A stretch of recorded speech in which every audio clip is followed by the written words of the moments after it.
भावाक्षराचे गाठी ब्रह्मज्ञानी जे गोमटी ते हे माय ज्ञानेश्वरी संत जना माहेश्वरी.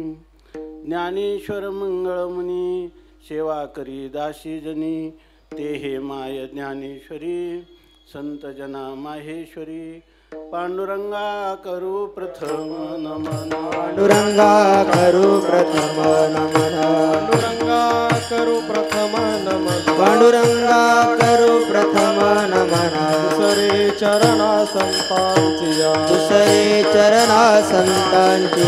दुसरे चरणा संतांची या. त्यांच्या कृपादानी कथेचा विस्तार. त्यांच्या कृपादानी कथेचा विस्तार. कृपादानी कथेचा त्यांच्या कृपादानी कथेचा विस्तार. बाबाजी सद्गुरुदास तुका. बाबाजी सद्गुरुदास तुका. बाबाजी सद्गुरुदास तुका. पांडुरंगा करू प्रथम नमन. दुसरे चरणा संतांच्या त्यांच्या कृपादाने कथेचा विस्तारू. बाबाजी सद्गुरु दास तुका. भाव अक्षराचे गाठी किंवा भाव अक्षराची गाठी ब्रह्मज्ञानाने गोमटी किंवा ब्रह्मज्ञानी जे गोमटी ते हे माय ज्ञानेश्वरी संत जना माहेश्वरी.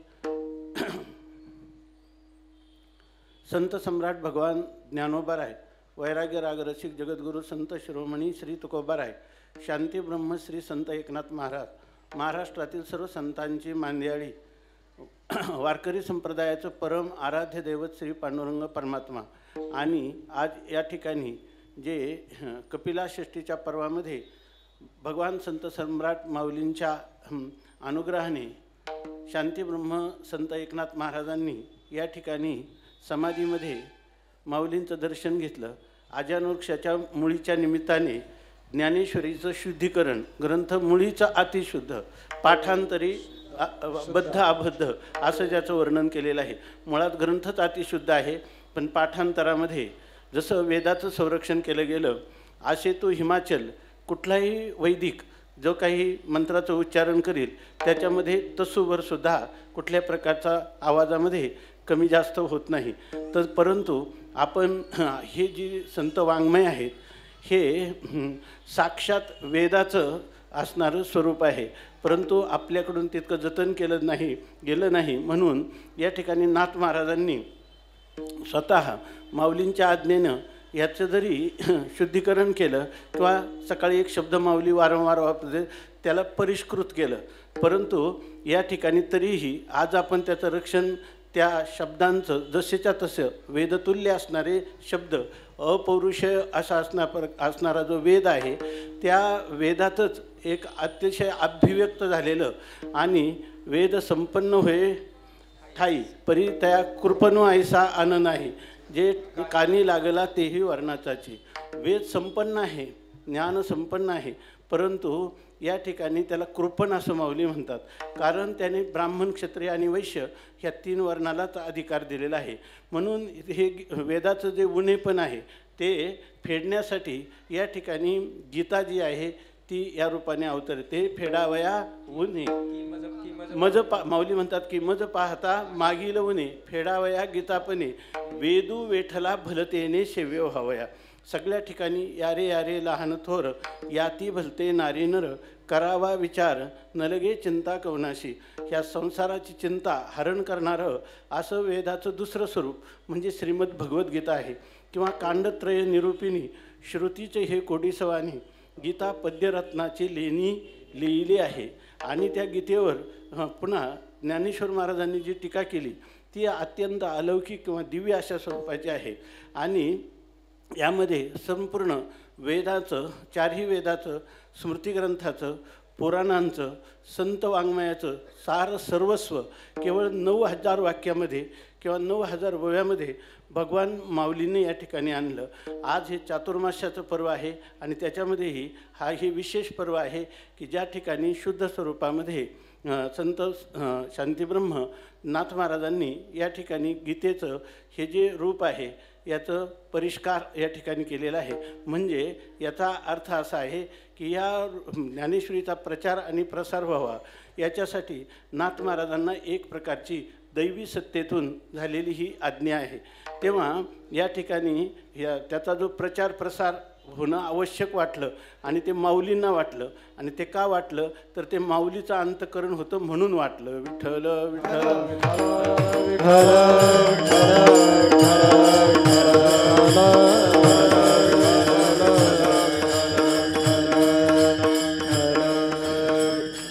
वास्तविक आज सकाळीच माऊलींनी सांगितलं, भाव धरुनिया वाची ज्ञानेश्वरी कृपा करी हरी तयावरी स्वमुखे आपण सांगे तो श्री विष्णू श्री गीता हा प्रश्नो अर्जुनेशी तेची ज्ञानेश्वरी वाचे वदता साचे भयकळी काळाचे नाही तया एका जनार्दनी संशय सांडोनी दृढधरी मनी ज्ञानेश्वरी. आपण सकाळी चिंतन ऐकलेलं आहे.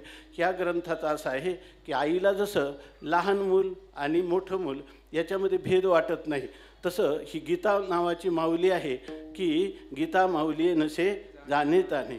या ठिकाणी एक प्रदक्षिणा जपाची बाहेरून करीती या एकते श्रवणमिषे छाया सेविती जयाची एकते अवधानाचा पुरा विडा पाऊड भितरा घेऊन रिघती गाभारा आत्मज्ञानाच्या ते निजबोधे उरावरी भेटती आत्मया श्रीहरी परी मोक्ष प्रासादी सरी सर्वाही अथी. माऊलीनं स्वतः सांगितलं की या ठिकाणी केवळ जपाच्या प्रदक्षिणा म्हणजे पारायण करत राहतील ते किंवा जे श्रवण मनन निधी ध्यासने जिंतिले आता जे याचं श्रवण करतील आतमध्ये त्याचा आणखीन अनुसंधान मनन करतील यौक्तिक चिंतन करतील आणि अनात्माकार वृत्तीचा परित्याग करून आत्माकार अंतःकरणाच्या वृत्तीची स्थिती करण्याचा निधिध्यासनरूप अभ्यास करतील तर त्यांनी ह्या संसाराला जिंकलंच आहे. परंतु जे केवळ प्रदक्षिणा करतील जपाच्या अर्थात पारायणाच्याही जे ह्या निधिध्यासन तत्पर पुरुषांना जे मोक्ष नावाचं फल मिळेल त्या मोक्षरूपी राजमंदिरामध्ये किंवा मंदिरामध्ये जाण्याचा हक्क जो आहे तो केवळ पारायणकर्त्याला देखील तितकाच आहे. त्याचं कारण जर काय असेल तर गीता माऊली नसे जाणे ताने. विठ्ठल विठ्ठल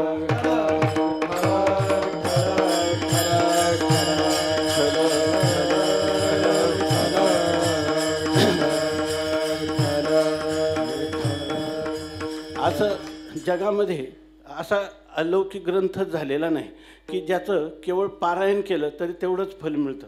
नाहीतर या ठिकाणी उच्चारण जरी करण्यात चुकलं तरी त्याला पाठकादम असं म्हणतात. अर्थ जाणणारा हा ते ग्रंथ कंठस्थ करण्यापेक्षा त्याची श्रेष्ठता जास्त सांगितली आणि त्याच्यानंतर त्याचा अनुष्ठान करत्याची जी काही अदृष्ट निर्माण होतं ते त्याच्यापेक्षा अधिक असतं आणि त्याच्यातही अनुष्ठान करून थेटवरी फलाला प्राप्त जो झाला तो सर्वात श्रेष्ठ असतो. पण हा एक ग्रंथ असा आहे ह्या अध्यात्मविश्वाच्या प्रांगणामध्ये की संपूर्ण मानवजात निहाल होईल याच्यात कोणताही शंका नाही. विठ्ठल विठ्ठल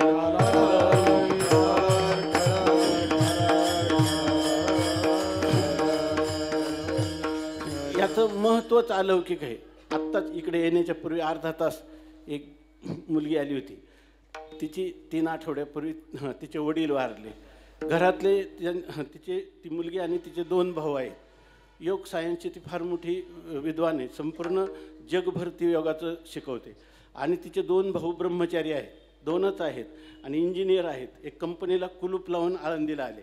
जवळजवळ 6-7 वर्ष झालं ते केवळ ज्ञानेश्वरीचं चिंतन करतात.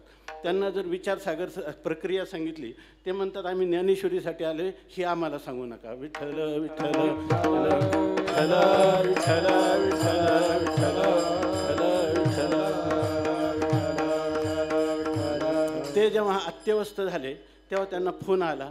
मग ते भाऊ बहीण सर्व तिथं गेले आणि त्यानं सांगितलं की आमच्या वडिलांनी आयुष्यात राम म्हणताना आम्ही एकदा ऐकलं नाही आणि त्यांनी परमार्थ तर केलाच नाही पण संसारसुद्धा ज्याला आपण म्हणतो शुचित्व रूपाने केला नाही. वाईट केला असं नाही परंतु त्यांनी सांगितलं की आमचा जन्म झाला आणि त्यांनी काम करण्याचं सोडून दिलं.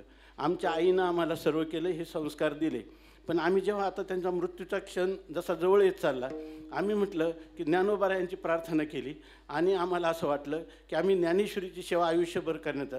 ते आहेत तामिळ, त्यांना मराठी अजूनही कळत नाही. इंग्लिशमधून हिंदी आपलं त्यांना तामिळ ज्ञानेश्वरीमधून ते अभ्यास करतात. तर ते म्हटले की माऊलीने आमच्या वडिलांवर काही कृपा करता येईल का त्यांना. तर त्या अवस्थेमध्ये, ही काही जास्त दिवसाची गोष्ट नाही, तर त्या बेशुद्ध दोन दिवस होते ते. तर बेशुद्ध अवस्थेमध्ये माऊलीने सांगितलेली जी आसनं आहेत ना, ती आसनं आपोआप त्यांच्याकडून होऊन गेली. विठ्ठल विठ्ठल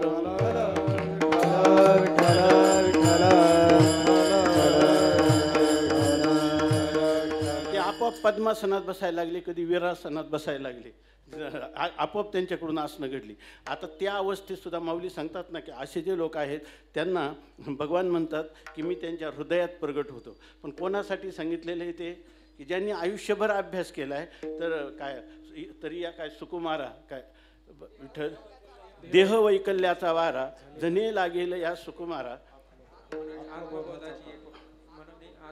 म्हणून आत्मबोधाच्या पांजरा सुयेत येते. आत्मबोधाच्या पिंजऱ्यात ठेवतं. पण कोणाला? ज्यांनी आयुष्यभर त्याच्यासाठी चिंतन केलं आहे त्याला. पण ज्यांनी आयुष्यभर चिंतन केलं त्याचं माऊली इतके दयाळू आहेत की त्यांना वाटलं तर त्यांच्या आईवडिलांचा सुद्धा होण्यासाठी आत्मबोधाच्या पांजरा सुयेत येते, असा ह्या ग्रंथाचा अलौकिक अधिकार आहे. विठ्ठल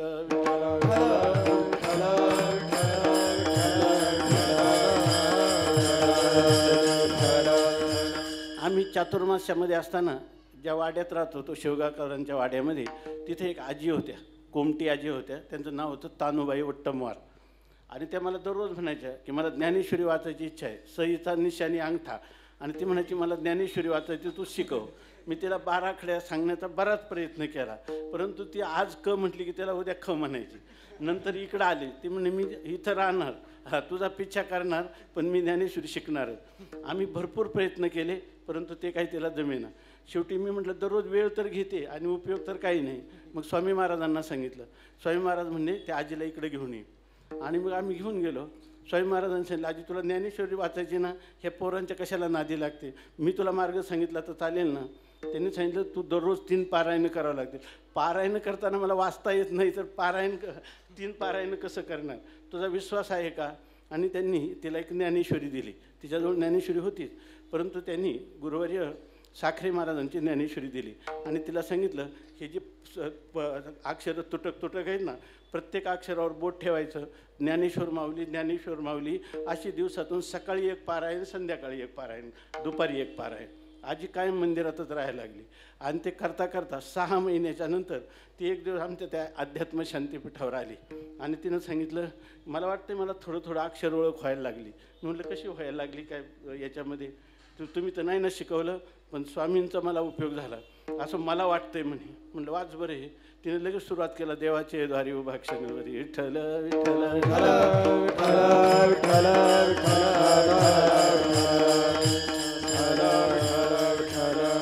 कैमुत्तिक न्याय म्हणतात त्याला. जर एखाद्या माणसाने हिंद केसरीला पराजित केलं तर काडी पैलवानाला वेगळं चितपट करावं लागत नाही. तसं तिनं केवळ ज्ञानोबारायांचा ह्या माऊली माऊली एवढ्या नामाचा ज्ञानेश्वरीचा आश्रय घेऊन जप केला, तरीसुद्धा तिला त्याचं पठण करण्याचं एक अलौकिक असं सामर्थ्य प्राप्त झालं. तर जे भावधरुणी या वाची ज्ञानेश्वरी त्यांना कैमुत्तिक न्यायाने केवढा लाभ होईल. विठ्ठल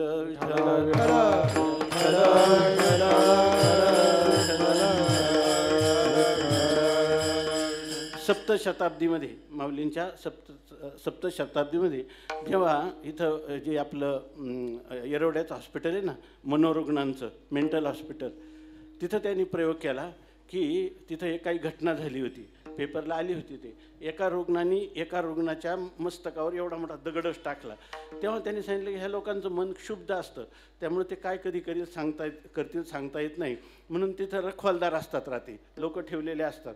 तर त्यांनी काय केलं की दररोज पहाटे 4 वाजता 4 ते 6 या वेळेमध्ये ज्ञानेश्वरीचे जे पारायण होते टेप केलेले, ते टेप लावून द्यायला लागले. आणि ते लोक एकदम शांत झोपायला लागले, शांत उठायला लागले. झोपेत सुषुप्ती अवस्था अशी आहे की ज्या अवस्थेमध्ये अंतःकरण वृत्ती सजग नसते, जागृत नसते, याचा अर्थ ती वृत्ती जी आहे ती आपलं कारण जे अज्ञान आहे त्या अज्ञानामध्ये लीन झालेली असते. ज्या वेळेला मनुष्याचं अंतःकरण कारणामध्ये लीन झालेलं असतं त्यावेळेला सुद्धा ज्या ग्रंथाचं शब्द कानावर पडले, अक्षर कानावर पडले तर मनुष्याच्या अंतःकरणात परिवर्तन होतं. त्या ग्रंथाच्या अलौकिकतेविषयी आपण काय बोलणार? विठ्ठल विठ्ठल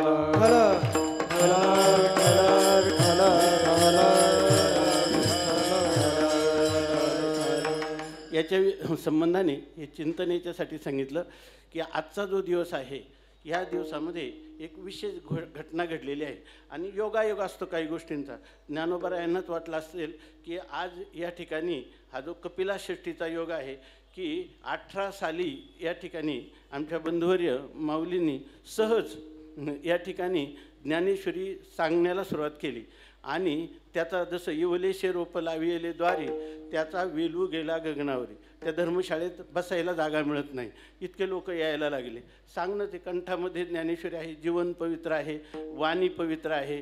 आणि अशा वेळेला त्या ज्ञानेश्वरीचा 6 वर्ष चिंतन चाललं आणि त्याच्या समाप्तीचा दिवसही नेमका नाथ महाराजांना ज्ञानोबारायांना अभिप्रेत असणारा हा एक अलौकिक दिवस उजाडला आहे. आता आम्ही ज्ञानेश्वरीचं पारायण करतो किंवा कोणी करत नाही, कोणी कधी कधी करतं, पण 6 वर्ष सातत्याने सांगणारा वक्ता आणि सातत्याने ऐकणारे श्रोते यांच्यासाठी भगवंतांनी आतापर्यंत ह्या क्षणभंगूर देहामध्ये प्राण ठेवले आणि त्याशिवाय सेवा करून घेतले. हे आपल्या जीवनातील परम भाग्याचे क्षण आहेत. विठ्ठल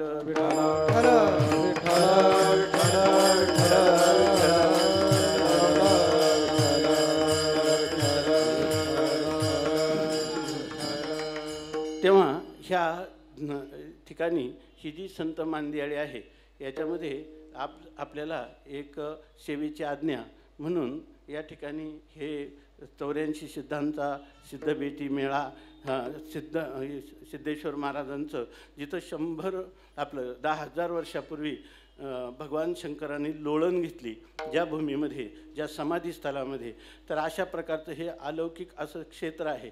क्षेत्र शब्दाचाच अर्थ आहे इथं केवळ निवास जरी केला तरीसुद्धा क्षतात्रायते ती क्षेत्र हा.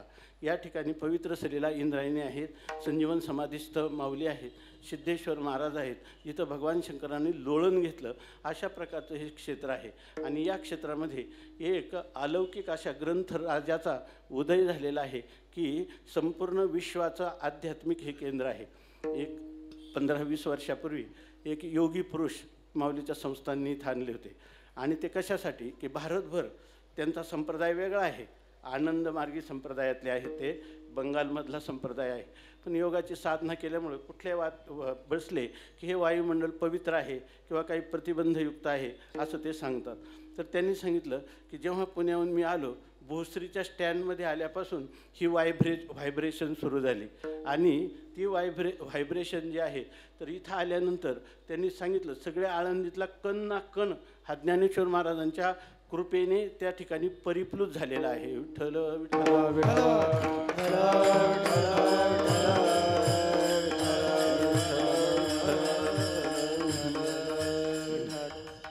ते आमच्या खोलीवर आले होते. तर मी तेव्हा आजारी होतो, त्यांनी फोन केला पण मी जाऊ शकलो नाही. तर ते म्हटले की मी येतो. रात्री 10 वाजता ट्रस्टींना घेऊन ते आले आणि तिथं आल्यानंतर त्यांना जायचं होतं, विमानाने जायचं होतं. पण ते म्हणते आता काही जरी झालं तर ही व्हायब्रेशन मला ही जी कंपनं आहेत आध्यात्मिक कंपनं ती इतकी मला जाणवली का मी किमान इथं पाऊण तास ते 1 तास बसणार आहे आणि 1 तासामध्ये मी भीष्म निर्याणाचा प्रसंग सांगत आहे. त्यांनी त्या भीष्म संस्थांनी त्यांना सांगितलं की आमची जबाबदारी तुम्हाला सोडून देणं, वेळेला विमानाचं जाणं, विमान किंवा काही रेल्वे होती तर तुम्हाला जाणं आवश्यक आहे. तर त्यांनी सांगितलं मी आता जाणार नाही आणि त्यांनी रात्रीच्या 11 वाजताच्या दरम्यान किंवा 11:15च्या दरम्यान त्यांनी भीष्म निर्याण सांगितलं. ते सांगत असताना ते शब्द आहेत की नाही असं कळतच नव्हतं. जणू काही साक्षात भीष्माच्या निर्याणाचा जो प्रसंग आहे त्यांनी डोळ्यापुढं अंतचक्षुपुढं प्रत्येकाच्या उभा राहील असा सांगितला. याचा अर्थ हे क्षेत्र जे आहे ते अत्यंत अलौकिक आहे. विठ्ठल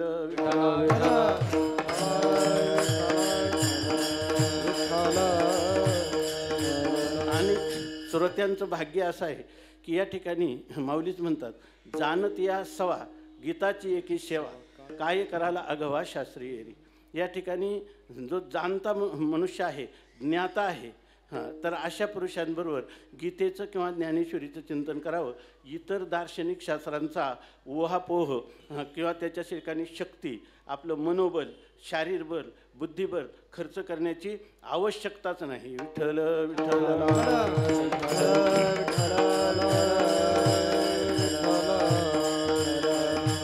आणि त्या क्षेत्राच्या ठिकाणी ज्या श्रोत्यांना आमच्या माऊलीचे जे अमृतमय वाणी श्रवण करण्याचं भाग्य प्राप्त झालं ते माऊलींपेक्षाही धन्य आहेत. विठ्ठल विठ्ठल.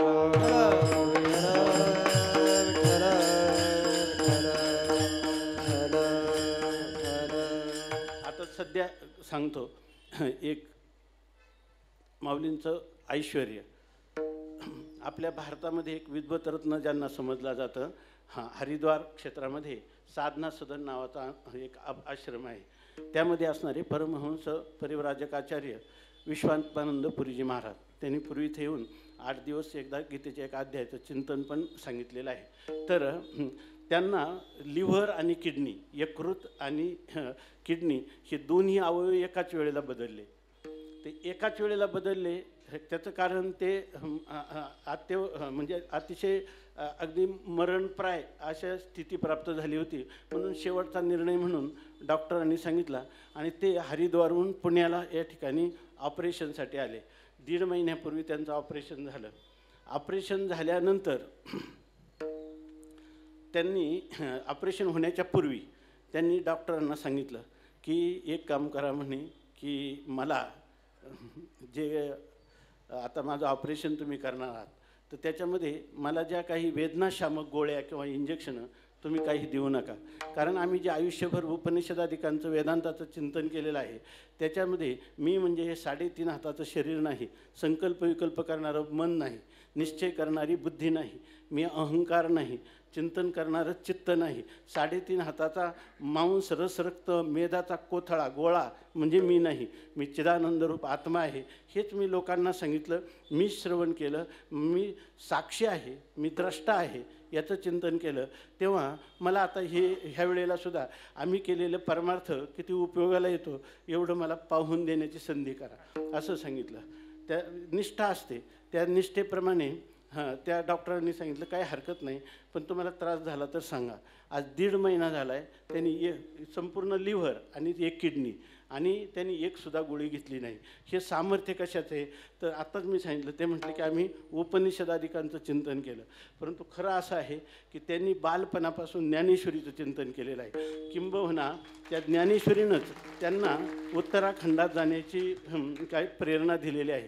त्यांनी सांगितलं मी ओंकारेश्वरला राहत होतो त्यावेळेलासुद्धा त्या संन्यासी महात्म्याने त्यांना ठेवलं, पण ते काय करायचे फिरण्याच्या निमित्ताने खिडकीतून पाहायचे का हा मुलगा आलाय पण करतो काय.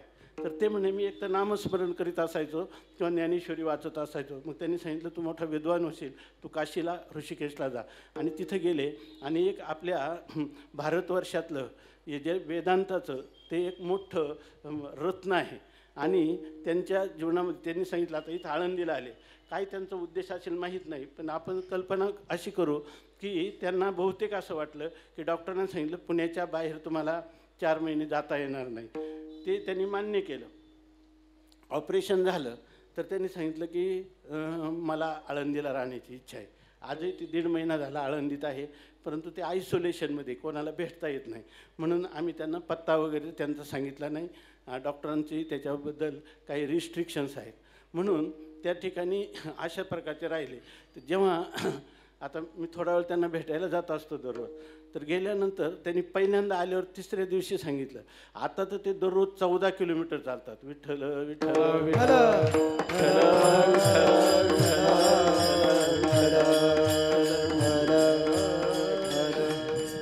तर एखादा लहान मुलगा जसे एखादी गोष्ट अतिशय उत्सुकतेने आईवडिलांना सांगतो किंवा आपल्या मित्रांना सांगतो, तसं त्यांनी सांगितलं मी आयुष्यभर जो अभ्यास केला त्याची उपयोगिता पाहायला गेलो, पण म्हणजे आपल्याला मात्र विजय मिळाला. विठ्ठल विठ्ठल विठ्ठल विठ्ठल विठ्ठल. त्यांच्या भाषेत आपल्याला माऊलीनं पास केलं. विठ्ठल विठ्ठल विठ्ठल विठ्ठल. आत्ताही 2:30 वाजता उठतात आणि चिंतन करतात. सांगतो काय की त्या ठिकाणी त्यांनी सांगितलं, मी उठलो ना की मला बरोबर माऊलीचीच मूर्ती डोळ्यासमोर येते.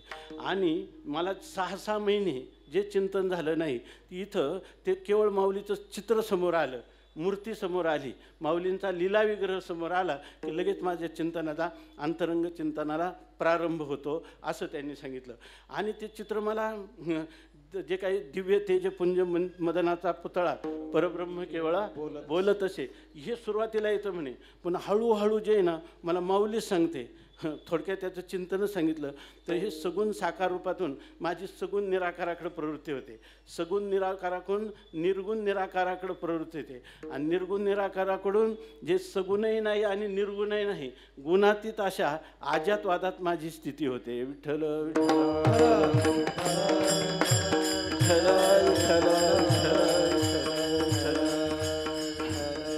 म्हणजे गंगा तटाकावर आयुष्य अंतरंग चिंतन करणाऱ्या महापुरुषांना देखील ह्या आळंदीचं महत्त्व वाटतं आणि त्याची अनुभूती येते. आणि अशा क्षेत्रात तुम्ही आम्ही आहोत म्हणून आपल्या भाग्याला पार नाही. जगाने आपल्याला आपण आळंदीमध्ये निवास करत असो ना, कसे असो, आपण खटनट असो, पण आपली माऊली आहे आणि त्यामुळं आपल्याला निर्धास आईच्या मांडीवरच्या मुलाला जशी कोणत्याही प्रकारची चिंता नसते.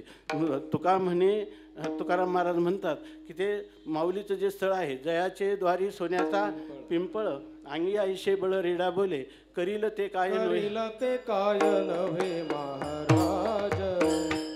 करील ते काय नव्हे महाराज, करील ते काय नव्हे महाराज, करील ते काय नव्हे महाराज. परिपाहे बीज शुद्धांगी, परिपाहे बीज शुद्धांगी, करील ते काय नव्हे महाराज, करील ते काय नव्हे महाराज. परिपाहे बीज शुद्धांगी, परिपाहे बीज शुद्धांगी, करील ते काय तुका म्हणे तेथे सुखा काय उणे, राहे समाधाने चित्तातिया, राहे समाधाने चित्तातिया. तुका म्हणे तेथे सुखा काय उणे, राहे समाधाने चित्तातिया, राहे समाधाने चित्तातिया. जयाचे द्वारी सोन्याचा पिंपळ, अंगी आईशे बळ रेडा बोले, करील ते काय नोहे महाराज, परी पाहे बीज शुद्धांगी. जयाने घातली मुक्तीची गवांधी, मेळविली मांदी वैष्णवाची. शेवटी काय म्हणतात, तुका म्हणे तेथे सुखा काय उणे, राहे समाधाने चित्ताची. या ठिकाणी हे क्षेत्र, हा ग्रंथ, आणि या ठिकाणी वारकरी संप्रदायाचा मंत्र आणि साधुसंग, या ठिकाणी केवळ पडोनी राहीन तये ठाई, उगाच संतांचे पायी, न मगे न करी काही, तुझी आनगा विठोबा. अशा श्रद्धातिशयाने केवळ ह्या मातीत राहिलं तरी आपली मुक्ती कुठंच गेली नाही. विठ्ठल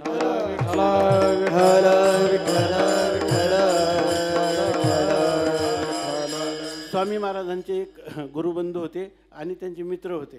ते वर्षभर साधना करायचे, वर्षभर म्हणजे इतके की एकही दिवस काकडा चुकला नाही, हरिपाठ चुकला नाही, दररोजच्या 300 ओव्याचं वाचन चुकायचं नाही, आणि ते जवळजवळ 100 ओव्यावर दररोज व्याख्यान सांगायचे.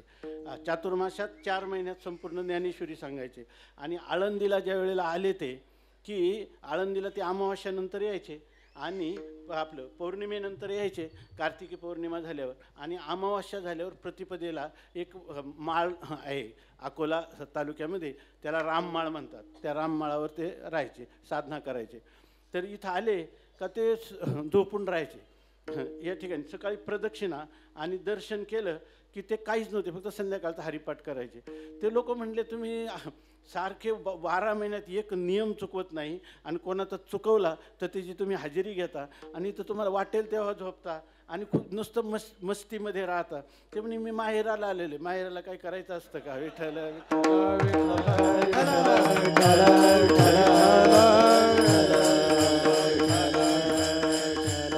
आणि आपलं परम भाग्य आहे की बहुतेक मुलं त्यांचा आदर्श घेतात. विठ्ठल विठ्ठल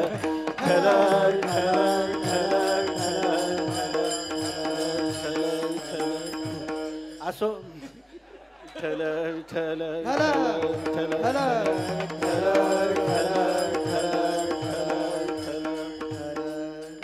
ह्या ठिकाणी हे जे काही 2 दिवसाचा कार्यक्रम आहे, परंतु ह्या कार्यक्रमाचं एक आहे की अध्यात्मविद्येचं जतन करण्याचं परंपरेचं जे भाग्य आहे ते भाग्य आमच्या माऊलींना प्राप्त झालेलं आहे.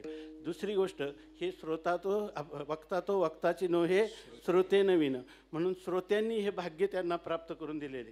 आणि आज या ठिकाणी जे लोक आलेत ना, ते दररोज ऐकणाऱ्यापैकी असं नाही, सगळ्या महाराष्ट्रातून लोक आलेले आहेत. त्याचं कारण असं आहे की ह्या जो भौतिक ज्ञानाचा उपयोगिता आहे ती उपयोगिता माऊलींनी सिद्ध केलेली आहे. माऊली पूर्वी आहे ना, हे अमेरिका, इंग्लंड तिकडे काही ग्रुप आहेत आणि त्यांना ज्ञानेश्वरी सांगत होते. ते मला म्हटले ह्या लोकांना सांगायची का? म्हटलं आपलं घर पेटलं आणि दुसऱ्याचं युजवण्यात काय उपयोग आहे? विठ्ठल विठ्ठल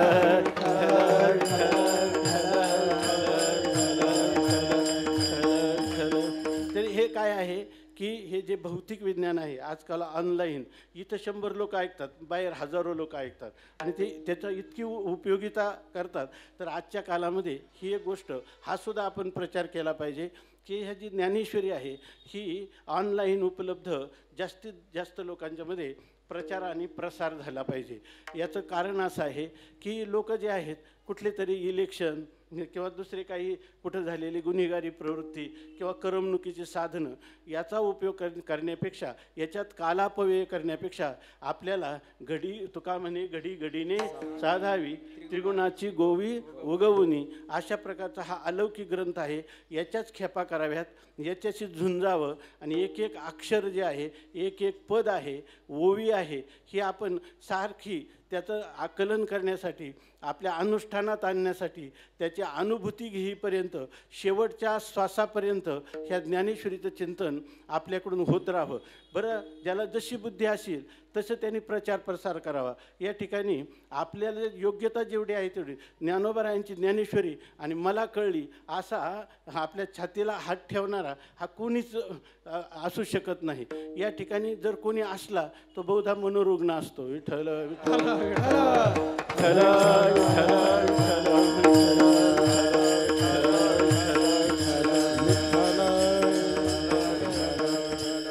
ह्या असो असं हे काय आपलं हे आपलं कौटुंबिक कीर्तन आहे, ही घरगुती सेवा आहे. याच्यामध्ये मलाही त्याचं व्याख्यान करता येत नाही आणि करायचंही नाही. पण आता इथं उभं केलं, उभं करण्याचा ज्याचा अधिकार आहे, पण त्यांचा अधिकार बसून पुन्हा बसा म्हणण्याचा अधिकार आम्ही ठेवला नाही. विठ्ठल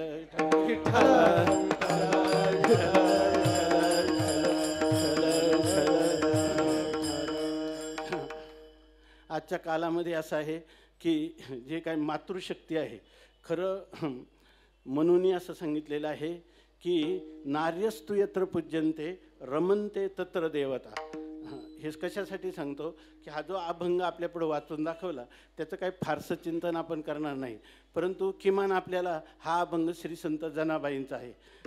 एक नारी रत्न ज्या आपल्या ह्या संप्रदायातला आहे की ज्यांनी ज्ञानेश्वर महाराजांना आज्ञा करावी, काय जनी म्हणे ज्ञानदेवा बोला अभंग असं म्हणावं आणि ज्ञानेश्वर महाराजांनी चाल म्हणावी, नामदेवरायांनी कीर्तन करावं, त्या कीर्तनामध्ये देवाला वस्त्राचं भान राहू नये, अशा प्रकारचा ह्या संप्रदायाच्या भक्तीचा परमोत्कर्ष ज्यांनी पाहिला, ज्यांनी अनुभवला आणि ज्यांनी त्याचा प्रचार केला, अशी ही मातृशक्ती म्हणजे श्री संत जनाबाई आहेत. विठ्ठल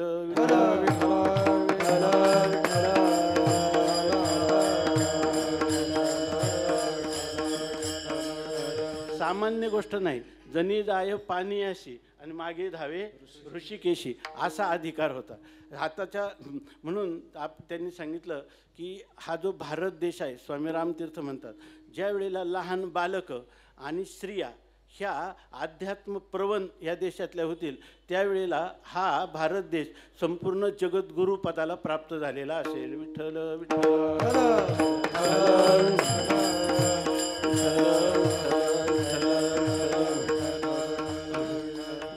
स्त्रियांना घाई फार झालेली, पुरुषाच्या बरोबरीचा अधिकार आला पाहिजे.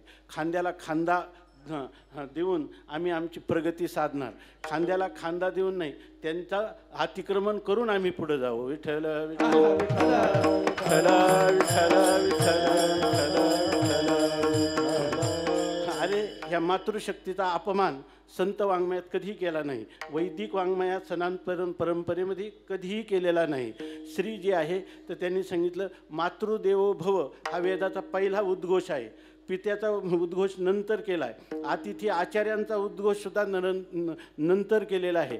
उलट इंग्लिश वाङ्मयामध्ये तर आत्ता म्हणतात की mother is better than 100 teachers, की आपली आई जी आहे ती 100 आचार्यांपेक्षा श्रेष्ठ आहे आणि तीच म्हणते की तू क्लासला जा. विठ्ठल विठ्ठल विठ्ठल विठ्ठल विठ्ठल विठ्ठल.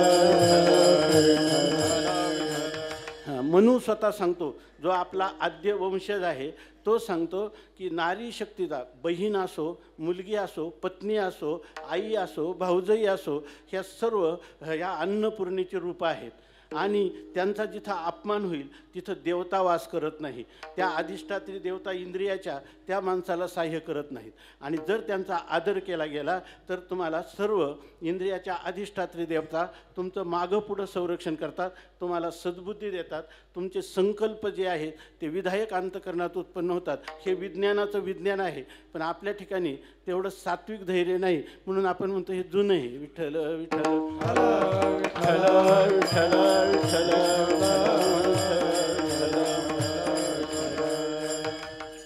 याच्यातून एक गोष्ट अत्यंत लक्षात घेण्यासारखी आहे की आजच्या काळामध्ये आपलं कौटुंबिक गावचं वातावरण किंवा देशाचं हे सर्व सामाजिक वातावरण हे अत्यंत विस्कळीत अशा स्वरूपाचं आहे. आजकाल आता परवा पेपरला आलं होतं, 1 महिना 15 दिवसापूर्वी मला एकाने दाखवलं. त्याच्यामध्ये त्यांनी असं सांगितलं होतं की भारतामध्ये 2026 साली एका कुटुंबातील 10 सदस्य असतील तर त्याचे 2 मनोरुग्ण असतील, 1 डायबेटिक असेल, 1 ब्लड प्रेशरचा असेल आणि इतर कॅन्सरचा कदाचित 1 रुग्ण असेल. 100 रुग्णामध्ये 1 रुग्ण कॅन्सरचा असेल. अशा प्रकारचा हा देश आहे. याचं कारण काय आहे तर याचं कारण माणसाचं मनोस्थैर्य जे आहे ते पूर्ण भंगलेलं आहे आणि त्याचं कारण वेदमार्गे मुनी गेले त्याचे मार्गे चाललो. वेदाने जो मार्ग सांगितला त्या मार्गापासून आपण जसे भ्रष्ट झालो तसं आपलं उत्तरोत्तर दुःख हे वृद्धिंगत होत आहे आणि झाल्याशिवाय राहणार नाही. आणि त्याच्यातही याला खरं कारण जर कोण असेल, याचा उत्कर्ष करणं किंवा याचा अपकर्ष करणं, याचा केंद्रबिंदू जर कोण असेल तर ही स्त्री जात आहे. विठ्ठल विठ्ठल विठ्ठल विठ्ठल.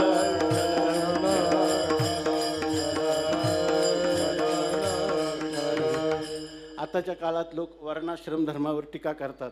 इतकंच नाही तर ही दुर्दैवाची गोष्ट आहे की जे भारत सरकार नाव होते, भारत, भा शब्दाचा अर्थ आहे ज्ञान आणि रत म्हणजे रममान होणं.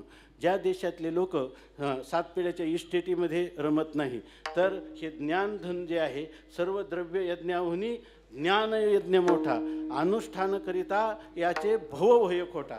सर्व संसाराला मिथ्यात्व सांगणारं असं जे तत्त्वज्ञान आहे त्या तत्त्वज्ञानाचं खरं आगर, भांडार, खजिना, निधी असेल तर हा भारत देश आहे. ज्ञानामध्ये रममान झालेला देश आहे. पण लोक म्हणतात की ते पूर्वीचे लोक भोळे साळे होते, ते आता जग कुठे गेलं, जग कुठे गेलं म्हणजे तुम्ही दुःखाच्या शिखरावर कसे कसे चढत चालला हे तुम्हाला कळत नाही. विठ्ठल विठ्ठल विठ्ठल.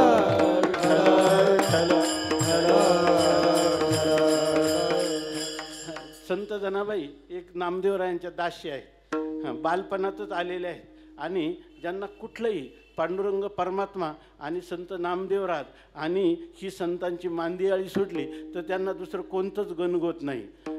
संत चोखामेळा महाराज ज्या वेळेला मंगळवेढ्याला मजुरी कामासाठी गेले तर तो बुरुज ढासळला आणि बुरुज ढासळल्यानंतर 14 प्रेतं त्याच्या खाली गाडले गेले. आणि ज्या वेळेला ती प्रेतं उकरली त्यांना सर्वांना एकत्र अग्नी दिला. अंत्येष्टिक्रिया सर्वांची एकत्र केली. अस्पृश्यतेने मधल्या काळामध्ये काहीसं ह्या समाजाचं पतन झालं नव्हतं असं नाही, झालं होतं, परंतु त्याचं मूळ जे आहे ते मूळ कधी सुटलेलं नाही. त्याचं कारण असं आहे की भगवान पांडुरंग परमात्म्याला कर्मेना, भगवान पांडुरंग परमात्म्याने सांगितलं की नामदेवरायांना मला करमत नाही. आणि या ठिकाणी सर्वज्ञ परमात्मा, सर्वांतर्यामी परमात्मा, त्यांनी सांगितलं हे आषाढाची झड लागली आणि त्याच्यामध्ये माझा चोखा गेलेला आहे, तर त्यांचं किमान अस्थी तरी तू इथपर्यंत आण. त्यांनी सांगितलं अस्थी कशा ओळखणार?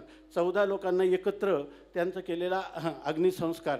त्यांनी सांगितलं त्या हाडाला तो कानाला लाव आणि जिथं विठ्ठल विठ्ठल ध्वनी येईल तर ते माझ्या चोख्याचा हाडा आहे. आपल्याला माहीत आहे आजही महाद्वारामध्ये जी समाधी आहे, तर ती समाधी जेव्हा नामदेवराय अस्थी घेऊन आले तेव्हा परमात्म्याने विटेवरून उडी मारली आणि आपल्या पितांबरामध्ये त्या अस्थी घेतल्या. विठ्ठल मांसचर्म हाड देवावघेची गोड, देवावघेची गोड, देवावघेची गोड. मांसचर्म हाड देवावघेची गोड, देवावघेची गोड, देवावघेची गोड. मांसचर्म हाड देवावघेची गोड, देवावघेची गोड, देवावघेची गोड. मांसाच्या महाड देवावघेची गोड, देवावघेची गोड, देवावघेची गोड. मांस चर्म हाड देवा अवघीच गोड, अशा प्रकारची स्थिती आहे. परवा एक मोठे साहित्यिक आहेत, विद्यापीठावर फार मोठ्या अधिकारावरून ते सेवानिवृत्त झालेले आहेत. ते गुरुवर्य आले होते. त्यांनी आता संत वाङ्मयावर फार मोठा एक प्रबंध लिहिलेला आहे. तर सहज बोलताना मी त्यांना म्हटलं की सर, आपल्या ह्या वारकरी संप्रदायामध्ये जे काही श्रीजीवन आहे किंवा ज्या त्यांनी एक ग्रंथच लिहिलेला आहे, सगळ्या जेवढ्या भारतामध्ये विशेषतः महाराष्ट्रातल्या आणि बाहेर पण मीराबाईंसारख्या स्त्रियांचे जेवढे अभंग आहेत तेवढे त्यांनी एकत्र केले. आणि ते काही गोष्टी आधुनिकाला धरून सांगतात, कारण ते शैक्षणिक काळा त्यांचा गेलेला आहे.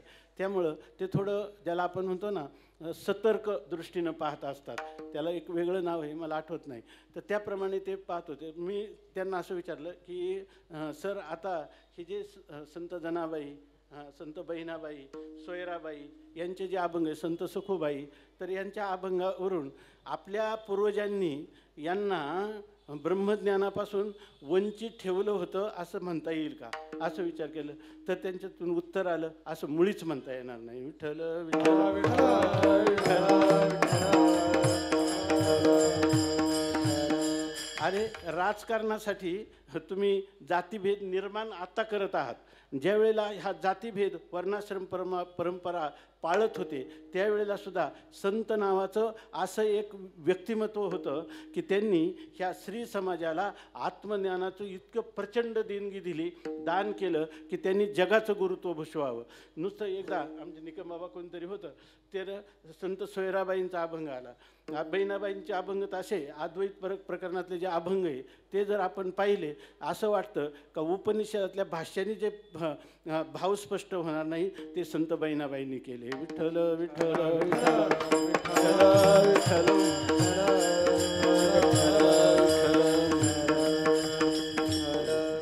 एका दासीनं आज 700 वर्ष झालं तर आपल्याला त्यांचे अभंग हृदयाशी कवटाळं वाटतात. त्याचाच अर्थ त्यांचं जीवन धन्य आहे. जर आजच्या ह्या मातृशक्तीला न मातुः परदैवतम, आईपेक्षा श्रेष्ठ दुसरं दैवत नाही, त्यांनी जर हे धन जतन करून ठेवलं आणि 100 साड्या आणि 50 चपला घेण्यापेक्षा आपण 50 अभंग आणि 100 श्लोकाचा अर्थचिंतन करू असं म्हणून आपल्या पतिराजाला किंवा कुटुंबाला आपलं तन मन धन तर देऊ, पण आपलं आत्मधन जे आहे ते आत्मधन आपण मिळवू. या निश्चयात जर राहिला तर आपला भारत जो आहे तो पुन्हा आपल्या मूळ पदावर जायला काहीच वेळ लागणार नाही. विठ्ठल विठ्ठल विठ्ठल.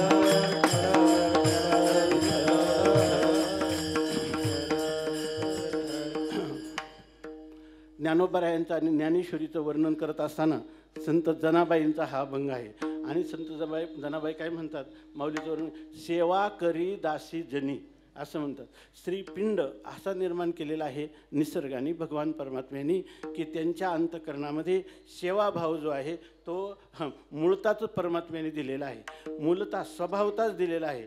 आणि त्याचं उल्लंघन केलं तर ते उल्लंघन समाजालाही घातक होतं, कुटुंबालाही घातक होतं आणि त्यांच्या व्यक्तिगत प्रगतीलाही ते बाधकच होतं. विठ्ठल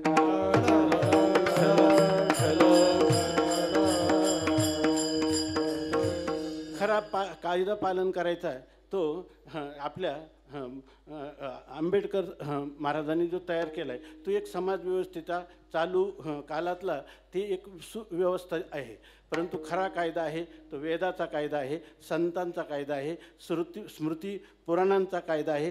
त्या कायद्याचं संरक्षण केलं तर हा कायद्याची गरज पण पडणार नाही, तुम्हाला कोर्टाची पायरी पण चढावी लागणार नाही. विठ्ठल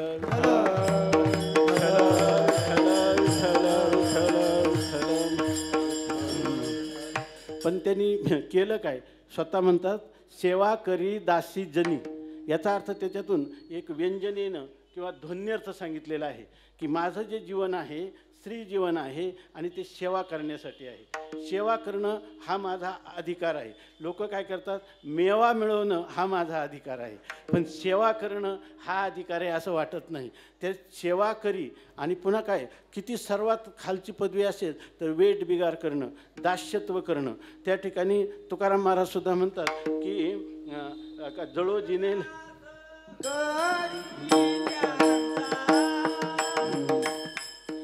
तुकाराम महाराज सुद्धा म्हणतात की हे जे जिनं आहेत ना, गुलामगिरीचं जिनं, सेवाभावाचं जिनं, हे काय आहे, जरो जिने लाजिरवाणे. भिक्षा पात्र अवलंबने जळो जिने लाजिरवाणे, ऐसी आसी नारायणे उपेक्षिते सर्वदा. भिक्षा पात्र अवलंबने जळो जिने लाजिरवाणे, ऐसी आसी नारायणे सर्वदा. एखाद्याकडं भिक्षापात्र अवलंबन करणं, त्याची रात्रंदिवस वेठ बिगारी करणं, गुलामगिरी करणं हे अत्यंत वाईट आहे. पण संतांची आणि देवाची गुलामगिरी हा गुलामगिरीतून सुटण्याचा कायमचा एक मोठा उपाय आहे. विठ्ठल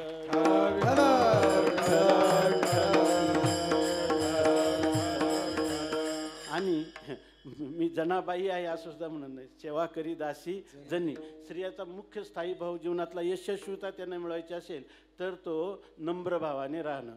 नम्र झाला भूता तेने कोंडिले अनंता.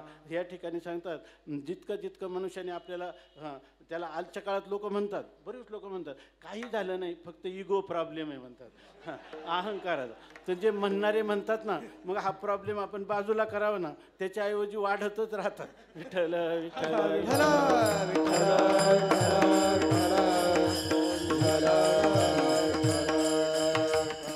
लोकांनी आपल्याला मालक म्हणावं आणि आपण आपल्याला स्वतः या ठिकाणी दास म्हणावं. विठ्ठल विठ्ठल.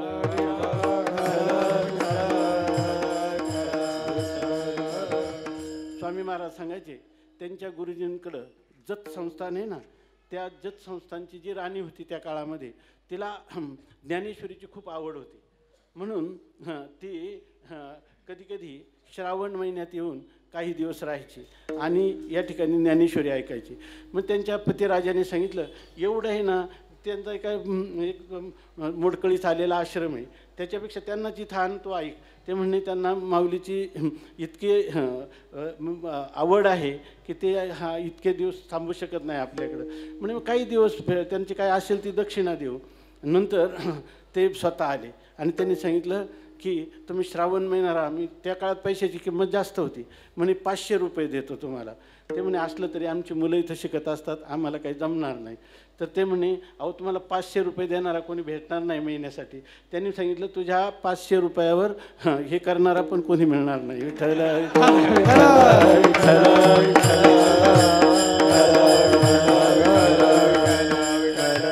म्हणजे वारकरी जो आहे अत्यंत श्रीमंत आहे.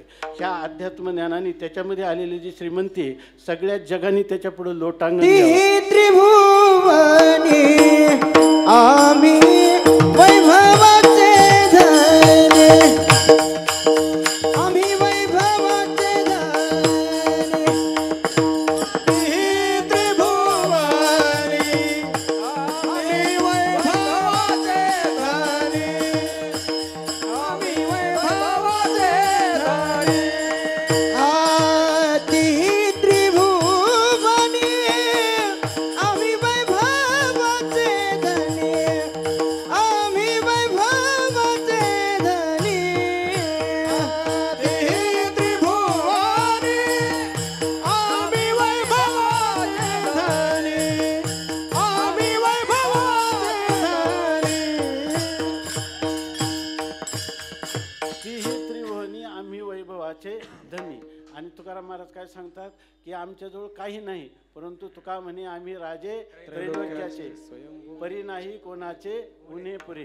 काय सुरुवात काय आहे बोला ना एकदा.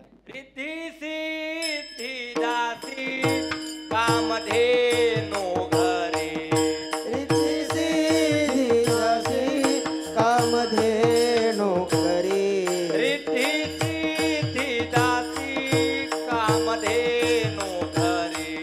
रिद्धी सिद्धी दासी कामधेनो घरी. परी नाही भाकरी भक्षावया, परी नाही भाकरी भक्षावया. परी नाही भाकरी भक्षावया, परी नाही भाकरी भक्षावया. रिद्धी सिद्धी दासी कामधेनु घरी, परी नाही भाकरी भक्षावया, परी नाही भाकरी भक्षावया, परी नाही भाकरी भक्षावया. रिद्धी सिद्धी काम घरी, परी नाही भाकरी भक्षावया, परी नाही भाकरी भक्षावया, परी नाही भाकरी भक्षावया. वृद्धी सिद्धी दासी कामधेनु घरी, परिनाही भाकरी भक्षावया.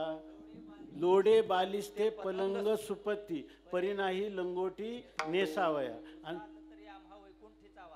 पुसाल तरी आम्हा वैकुंठीचा वास, परिनाही राहास ठाव कोठे. आणि तुका म्हणे आम्ही राजे त्रैलोक्याचे, परिनाही कोणाचे उणे पुरे. ही वारकऱ्याची श्रीमंती आहे. आणि ही श्रीमंती वारकऱ्यापेक्षा ह्या नारी जातीजवळ, ह्या मातृशक्तीजवळ अधिक आहे. आणि तिचा तिने फक्त उपयोग केला. त्याच्यासाठी थोडं सात्विक धैर्य लागतं, एवढाच त्याचा अर्थ आहे. काही स्वामी महाराज कधी कधी म्हणायचे का, कोणाला आल्यावर म्हणायचे का हो तुमच्यावर काय कर्ज वगैरे आहे का. आहे कर्ज म्हणे. तर ते म्हणे कर्ज कशामुळे झालं सांगा. म्हणे घर घेतलं. घर का घेतलं म्हणे फार मोठा हिचा आग्रह होता. असं ते म्हणजे फार मोठा आग्रह होता. नंतर काय ते पैसे फिटत आले होते, पण ह्या दिवाळीला त्यानं सांगितलं की 3 तोळे आणावेच लागतील. असं सांगितलं म्हटले. आणि त्यामुळं म्हणे ह्याचा अर्थ असा आहे की तू ना जनाबाई दासी म्हणतात आणि तू दास झालेला आहे की नाही. तू दास झालेला आहे, अशा प्रकारची तुझी स्थिती आहे. म्हणून स्वामी महाराज फार कळवळ्याने म्हणायचे की नवीन जरी कोणी लग्न झालेली मुलगी दर्शनाला आली तर तिला सांगायचे बाई तुला सुखाचा बीजमंत्र सांगतो. काय बीजमंत्र सांगतो ते म्हणे तू ऐकणार का, तुला जीवनात कधीच दुःख येणार नाही. ती मुलगी म्हणायची ऐकेल. ते म्हणायचे ऐकशील का करशील, असं म्हणायचे. करील. तर म्हणे आता तुझ्या जीवनामध्ये अनेक वेळा सुख येईल दुःख येईल आणि त्यावेळेला तुझे सुखदुःखाचे भागीदार तुम्ही दोघेच असणार. तर त्यावेळेला कधी कधी यांची बुद्धीसुद्धा कुंठित होईल आणि ते तुला विचारतील आता कसं, तर तू सांगायचं तुम्ही म्हणाल तसं. विठ्ठल विठ्ठल विठ्ठल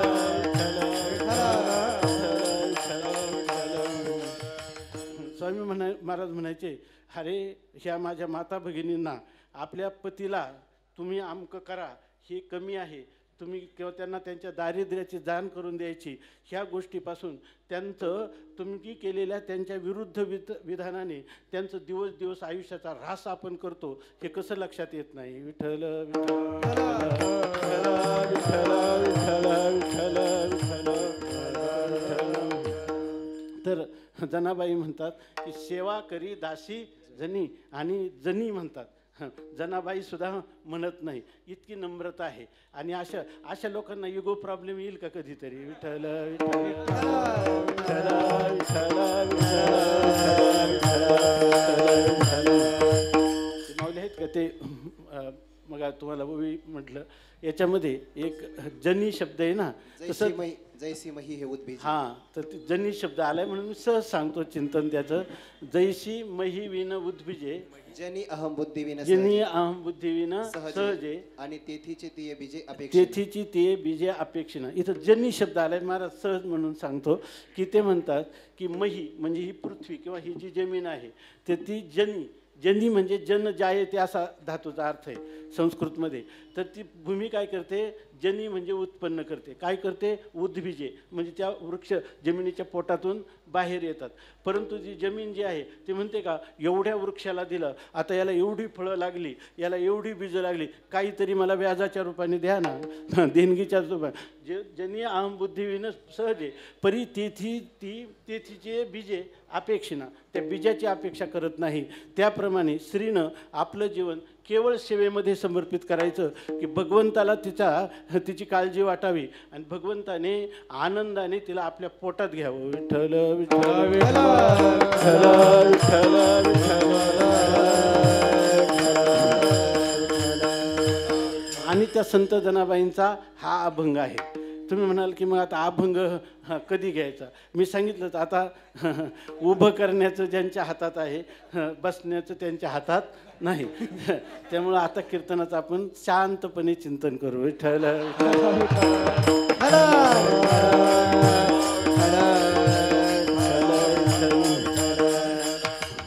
आम्ही सर्वांची इच्छा होती की आज श्रीनिवास महाराजांनी कीर्तन करावं. त्यांचं आपल्या काय देवे नाही दिला काय सुस्वर आपल्याला नये जरी तुझं मधीर उत्तर दिला स्वस्वर नाही देवे.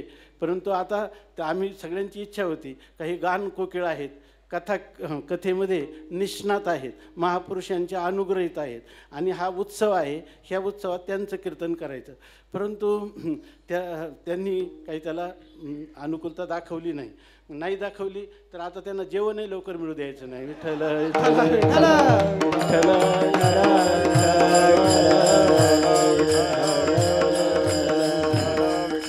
असो, अशा ह्या संत जनाबाईंचा हा अभंग आहे. आणि त्याच्यामध्ये सेवा करी दासी जनी, अशा संत जनाबाईंचं हे जे व्यक्तिमत्वाचा एवढा मोठा विकास झाला की आज 700 वर्ष झालं तरीसुद्धा चंद्र सूर्य असेपर्यंत ज्यांच्या वाङ्मयाचा आणि जीवनचरित्राचा विचार करून जणू काही ही आपल्याला त्यांनी करून ठेवलेली पायवाट आहे की जी थेटवरी केवळ मोक्षापर्यंत नेणारी नाही, तर मोक्षावरील भक्ती जाणं, अखंडमुखी नारायण, कैवल्याचा अधिकारी, मोक्षाची सोडी बांधी करी, जळाची परी तळवटू घे, किंवा कैवल्याचा दुसरं सांगतात पुरुषार्थ सिद्धी चौथी. एक स्त्री आहे जनाबाई, परंतु पुरुषार्थ सिद्धी चौथी, मोक्ष नावाचा जो चतुर्थ पुरुषार्थ आहे, आणि घेऊन आपल्या हाती, आणि रिगाली भक्तीपंथी जगा देतो. विठ्ठल विठ्ठल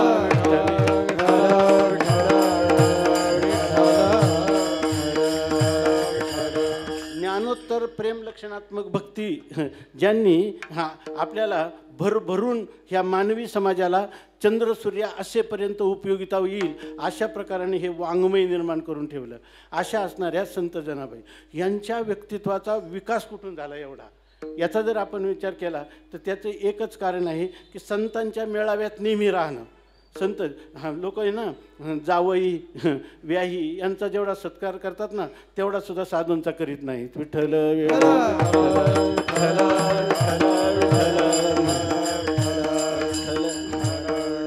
मनुष्य कशाला जीवनामध्ये आपल्या घरी किंवा आपल्याला कुठे भेटले, साधू भेटले तर असं वाटलं पाहिजे जीवनातलं आपल्याला खरं जीवनधन मिळालं.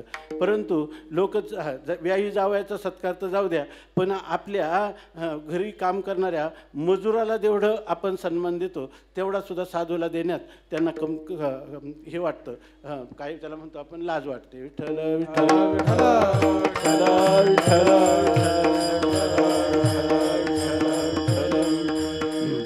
त्या जनाबाईंचा विकास कसा झाला तर ज्ञानोबाराय, नामदेवराय, इष्टदैवत पांडुरंग परमात्मा, इष्टमंत्र श्री विठ्ठल आणि याशिवाय जर त्यांच्या जीवनाचा जो विकास झाला त्याचं कारण जर काय असेल तर त्यांची ज्ञानोबारायांच्या ज्ञानेश्वरीवर असणारी अत्यंत निष्ठा हे त्यांच्या जीवनाच्या व्यक्तिमत्वाचं अतिशय रहस्यात्मक असं गमक आहे. विठ्ठल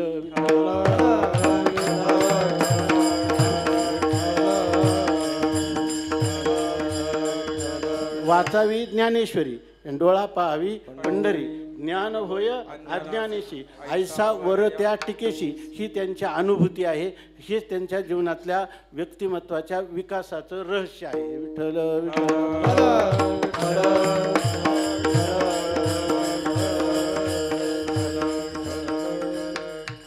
आणि त्या संत जनाबाईंची जी ज्ञानेश्वरीकडे पाहण्याची दृष्टी आहे, ज्ञानेश्वरीबद्दल अंतःकरणात असणारी जी अतीव गौरवाची श्रद्धातिशयाची जी त्यांच्या अंतःकरणातली धारणा आहे किंवा भाव आहे ती इतक्या पराकोटीला पोचलेली आहे का ज्ञानेश्वरीचं पद किंवा चरण किंवा पूर्ण ओवी किंवा अध्याय एवढी त्याची व्याप्ती नाही, तर केवळ एक अक्षर जे आहे ना, एका काय अक्षरात असे माझा रमाकांत, ही त्यांच्या अनुभूती आहे. आणि याच्याचमुळे त्यांच्या जीवनाचा हा आध्यात्मिक विकास झालेला आहे. विठ्ठल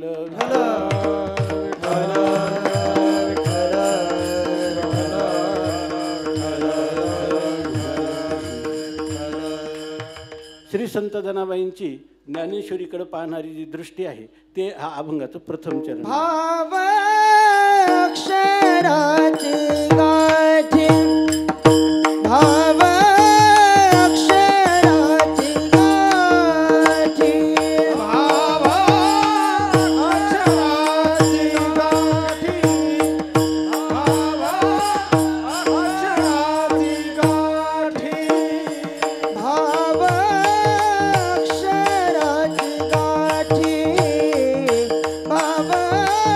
अक्षराची गाठी, भाव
आपण नियोजित वेळेमध्ये थोडंसं धावतं चिंतन करण्याचा प्रयत्न करू.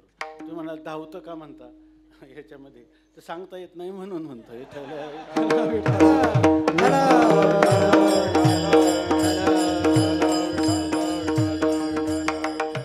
श्री संत जनाबाई म्हणतात, भाव अक्षराचे गाठी ब्रह्मज्ञाने जे गोमटी. आपण आपल्या जीवनामध्ये संत जनाबाईंचा आदर्श घ्यावा आणि ज्ञानेश्वरीकडे ते कशा पाहतात आणि त्यांनीच आपल्याला जागृती दिली आहे की असं पहा. कसं पहा की ह्या ज्ञानेश्वरीमध्ये अक्षराच्या गाठीला कोण आहे? भाव आहे. म्हणजे अक्षर आणि काय भाव यांचं काय सायुज्य, जणू काही लग्नच लागलेलं आहे, एकरूपता झालेली आहे. या ठिकाणी अक्षर आणि भाव हे वेगळे वाटतात, पण ते परस्पराहून भिन्न नाही, ते ऐक्य रूपाला प्राप्त झालेले आहेत. याचा अर्थ असा आहे की मी ज्या ग्रंथाचं तुम्हाला आता महात्म्य सांगणार आहे, जनाबाई म्हणतात ज्ञानेश्वरी असं नाव घेतलं नाही या चरणामध्ये, परंतु ते सांगतात की असं अलौकिक अशा प्रकारचं वाङ्मय असलं पाहिजे. त्या वाङ्मयामध्ये माऊली म्हणतात वाचे बरवे कवित्व, कवित्वी रसिकत्व आणि रसिकत्वी परतत्व स्पर्शज आहे. माणसाचं बोलणं असं पाहिजे की ते बोलणं वाटलं, ऐकलं की जणू काही मनुष्याला शांत, दांत, आल्हाद, अमृतातून सुस्नात होत आहे असं ते ऐकता ऐकताच देहभाव विवर्जित व्हावं, अशा प्रकारचं बोलणं असावं त्याला. आणि ते रसमय असावं, त्याला वाक्यम रसात्मकम काव्य अशी त्याची काव्यमय असावं. वाचे बरवे कवित्व, आणि नुसतं कवित्व नाही तर कवित्वी रसिकत्व. त्याच्यामध्ये ऐकताना आपल्याला ह्या जो काही रस आहे, वात्सल्य रस म्हणा, शांत रस म्हणा, वैराग्यासाठी लागणारा रस, वीररस, हे जे रस आहेत, नवरसी भरवी सागरू, मांडवी उचित रत्नाचे अगरू, भावार्थाचे गिरीवरू निफजवी माहे.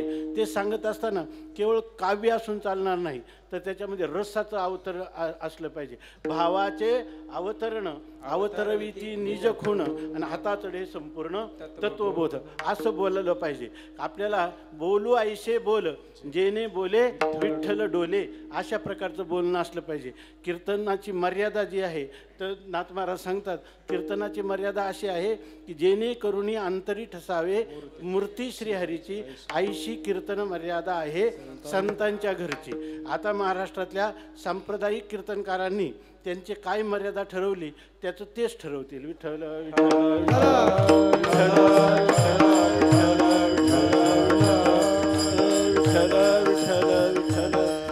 तरी हे अशा प्रकारचं संता आपलं जनाबाई जे म्हणतात की या ठिकाणी त्याच्यामध्ये रस पाहिजे. आणि नुसते रस झाले, लोक करमणूक करतात तोपर्यंत आनंद वाटतो. वास्तविक कीर्तन हे जे माध्यम आहे ते माध्यम केवळ मनोरंजनाकरता नाही. स्वामी महाराज सांगायचे की तुम्हाला मनोरंजन करायचं झालं तर आता तर टी व्ही वगैरे आहेत आणि कितीतरी नाटक, काही अनेक प्रकारचे त्याला माध्यम आहेत, तिकडं जायचं, इथं कशाला यायचं. याच्यामध्ये हे करमणुकीचं नाही. करमणूक करायचीच तर अशी करायची की अविनाशी अशा प्रकारची सुखाची उपलब्धी, दुःख संबंध रहित कायम निरस सुख, निरे कोणापाशी होय एक रज, द्यारे मज दिन दुर्बळाशी. आणि आपल्याला निरंकुशा तृप्ती, कृतकृत्यता पास झाली, धन्य झालो याची संदेह नाही. न पडे या बाही काळा हाती, मरण माझे मरोनी गेले मज केले अमर, आजी आनंदुरे आजी परमानंदुरे. असा तृप्तीचा ढेकर येण्यासाठी हे श्रवण आणि ह्या ग्रंथ जे आहेत ह्या ग्रंथाच्या चिंतनाचा भाग आपल्याला संतांनी दिला.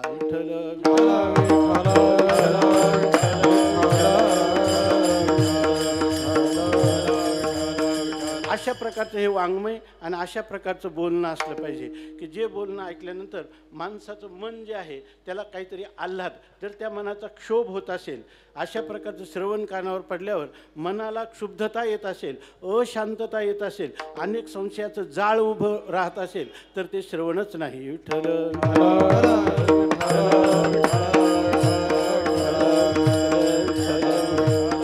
कथा कादंबऱ्या पाहून डोळ्यांची शक्ती, मनाची, बुद्धीची शक्ती खर्च करण्यापेक्षा आपला हा जो वेळ आहे, कळू नाही तर ना कळू, नामस्मरण आणि संतांचं वाङ्मय ही दोन जर आपण घट्ट धरली आपल्या जीवनामध्ये, तो परमात्मा आपल्याला शेवटवेरी आपल्या हाताला धरून माझे चित्त तुझे पायी राहे आयशे करी काही, धरोनिया बाही भवा तारी दातारा. परमात्मा काय सांगतील, तू भिवू नकोस, मी तुझ्या पाठीशी आहे. विठ्ठल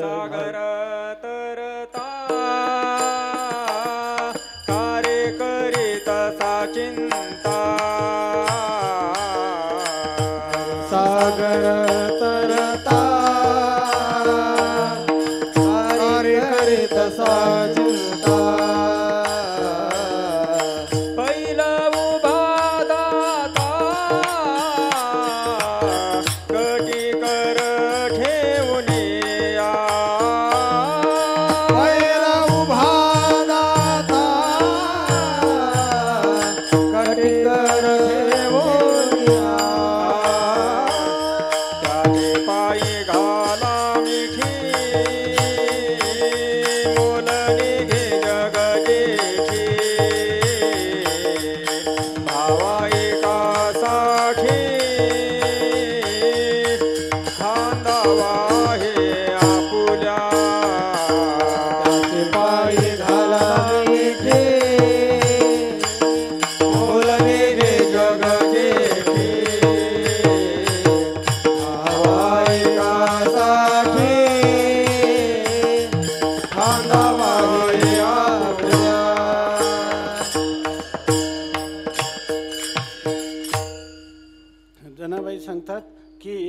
मला अशा प्रकारची ज्ञानोबारायांची संगती पण घडली आणि ज्ञानोबाराय जरी समाधिस्थ झाले, संत नामदेवराय आणि संत जनाबाई यांना भरपूर आयुष्य मिळालेलं आहे, पण जेव्हा ज्ञानोबारायांच्या संबंधाने नामदेवरायांची संत जनाबाईंची काय स्थिती झाली, काही अभंग सांगतात, परंतु त्यांनी नंतर आलंबन कोणतं घेतलं, त्यांचा असणारा ग्रंथ ही जसं सांगतात की माऊली सांगतात की गीता हे दाना वाङ्मय, सकाळी माऊलींनी सांगितलं, गीता हे दाना वाङ्मय मूर्ती मनोनी मज काही समर्थनी ताता चाड नाही, समर्थनी आता विषय नाही, गीता जाना हे गीता जाना हे वाङ्मयी श्रीमूर्ती प्रभूची, श्रीमूर्ती प्रभू. श्रीमूर्ती प्रभूंची. आम्हाला ही गीता ही काय आहे, भगवान परमात्म्याचं स्वरूप आहे आणि परमात्मा त्या रूपाने आपल्याशी दररोज बोलतात. तसं ज्ञानोबारांनी स्वतः सांगितलं नाही, परंतु आपण जर पाहिलं तर ज्ञानेश्वरी ही काय आहे, ज्ञानोबारायांची वाङ्मय मूर्ती आहे. शिवाय असं आहे की ही वाङ्मय मूर्ती जी आहे ही आपल्याशी बोलत आहे, ही बोलते पण, ज्ञानेश्वरीच्या रूपाने बोलते पण, आणि दिव्य तिचं पुण्य मदनाचा पुतळा आपल्यासमोर आपली मानस प्रतिमा उभी केली तर त्याचंच बोलणं आपण ऐकतो. म्हणून आम्ही नेहमी म्हणतो, आता सकाळच्या पाठाला आहे ना, बऱ्याच वेळेला काय होतं, सकाळी पारायण करतो, लोकांना वाटतं पारायण चालूच आहे, मग आपण जरा शेवटी जाऊ जेव्हा पाठ सुरू होतं. अरे पाठामध्ये आमच्या बुद्धीचे दोष बरेचसे त्याच्यामध्ये प्रगट होतात. हे निर्दोष असणारं अपौरुष वेदाचं वाङ्मय आहे, त्याचं पारायण करायचं, पाठाला नाही बसलं तरी चालतं. विठ्ठल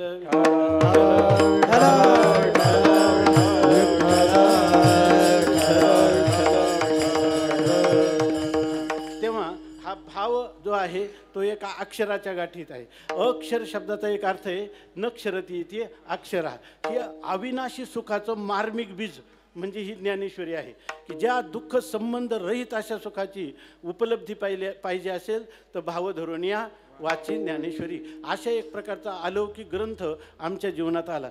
ज्ञानोबारायांचा लीलाविग्रह जरी आमच्यासमोर नसला तरी तो मानस लीलाविग्रह आम्ही कायमचाच आमच्या हृदयात धारण केलेला आहे.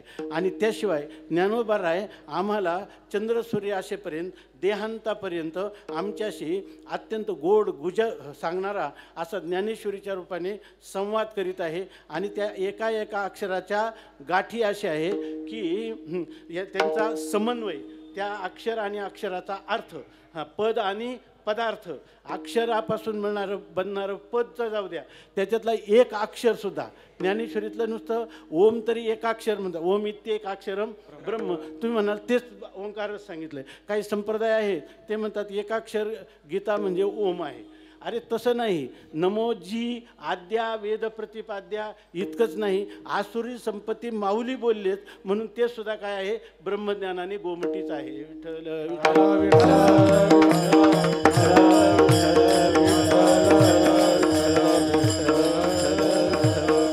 म्हणून तोही भाव किंवा त्या ठिकाणी अक्षराच्या गाठीमध्ये जर तुम्ही गुरुकृपेने, शास्त्रकृपेने, अंतःकरण कृपेने आणि ईश्वर कृपेने त्या गाठी जर तुम्ही सोडल्या तर त्याच्यामध्ये भाव म्हणजे ह्या सर्व संत वाङ्मयाचं किंवा ज्ञानेश्वरीचं तात्पर्य सांगणाऱ्या अनेक सिद्धांताच्या ओव्या आहेत.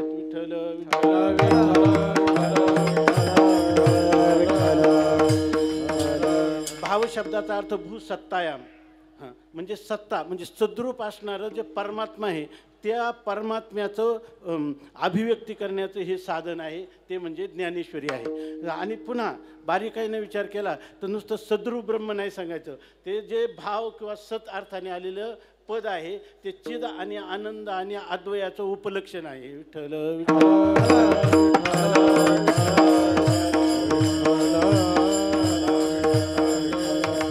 आणि त्याच्यामध्ये परमात्मा सच्चिदानंद स्वरूप आहे, असंग आहे, निर्विकार आहे. परमात्मा हा जो आहे देशकाल वस्तुभेद विवर्जित आहे, तो स्वगत सजातीय विजातीय भेद वर्जित आहे, देशकालाचा परिच्छेद नाही. अशा प्रकारचं परोक्ष वर्णन करणारे नाही. तर त्या ठिकाणी ब्रह्मज्ञाने जे गोमटी, ती खरी गोमटी काय झाले, ते ब्रह्माचं परोक्ष रूपाने ज्ञान देत नाही. सगळी गीता किंवा सर्व ज्ञानेश्वरी हे तत्वमसी महावाक्याचा केलेला विस्तार आहे. विठ्ठल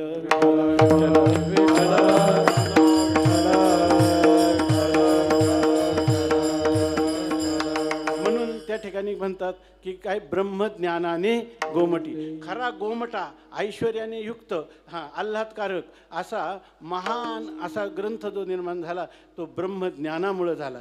याचा अर्थ ह्या ज्ञानेश्वरीकडं पाहत असताना आपण कशासाठी पाहायचं की जेणेकरून मला ब्रह्मज्ञान होईल आणि मी येची देही याची डोळा भोगू मुक्तीचा सोहळा, अशा प्रकारच्या धारणा, अशा प्रकारचा भाव, किंवा तुम्ही सकाळी भाव शब्दाचा अर्थ सांगितला एक आशय किंवा तात्पर्यभूत अर्थ, अशा प्रकारचा जर घेतला तर ब्रह्म या ठिकाणी भाव अक्षराची गाठी याचा आशय असा आहे का ही खरी जीवनाची शोभा जी आहे आध्यात्मिक जीवनाची ती ब्रह्मज्ञानाने गोमटी.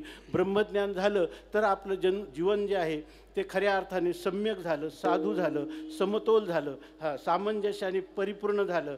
ओम पूर्णमदः पूर्णमिदम अशा प्रकारचं हे जीवन झालं. त्यालाही म्हणतात की ब्रह्मज्ञानाने जे गोमटी. दुसरा अर्थ घ्यायचा झाला तर ब्रह्मज्ञानाने गोमटी याचा अर्थ ही हा जो ग्रंथ आहे तो आपल्याला ब्रह्मस्वरूपाचं ज्ञान करून देतो. म्हणजे आत्तापर्यंत ब्रह्माचं जे तुम्ही शब्दज्ञान संपादन केलं, परोक्ष ज्ञान केलं, आदृढ अपरोक्ष ज्ञानापर्यंत तुम्ही आले, पण तत्वमसी महावाक्याने तुम्हाला जे ज्ञान होईल ते गोमट कधी झालं तर तत्वमसी. त्या ब्रह्माचं एवढं शास्त्राने वर्णन केलं ते ब्रह्म दुसरं तिसरं नसून तू स्वतः ते ब्रह्म आहेस असा बोध दिल्यामुळं ब्रह्मज्ञानाने गोमटी. विठ्ठल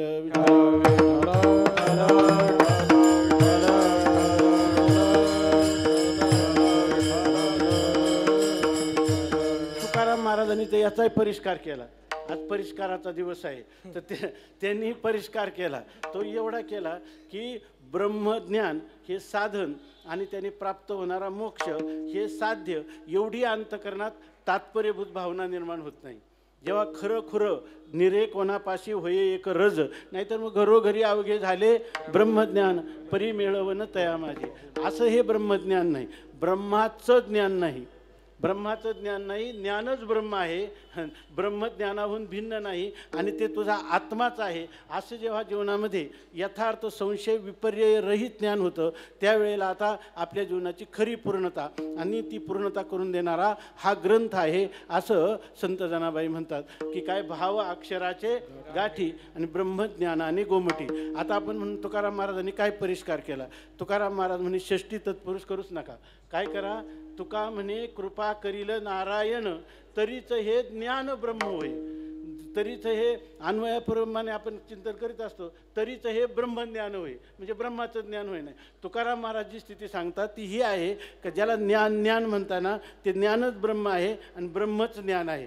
आयम आत्मा ब्रह्म, आत्माच ब्रह्म आणि ब्रह्मच आत्मा असं ओतप्रोत चिंतनाच्या द्वारा निसंशय की आता मला या ठिकाणी कृतकृत्य झालो, इच्छा केली ते पावलो या भूमिकेला प्राप्त करून देणारा हा अलौकिक ग्रंथ आहे आणि तो माझा अनुभव आहे. हा गे माझा अनुभव भक्तिभाव भाग्याचा असं संत जनाबाई सांगतात. विठ्ठल